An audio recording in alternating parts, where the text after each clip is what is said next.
November 16, 2020. It has been roughly 6 months right now.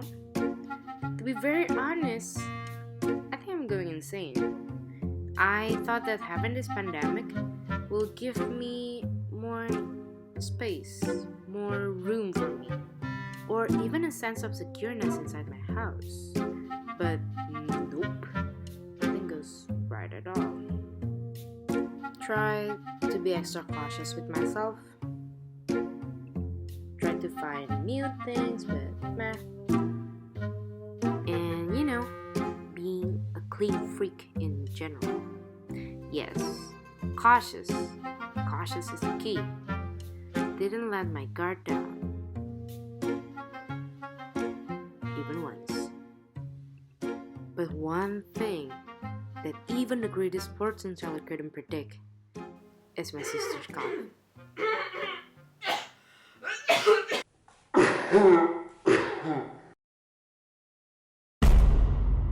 I need to wash myself up again.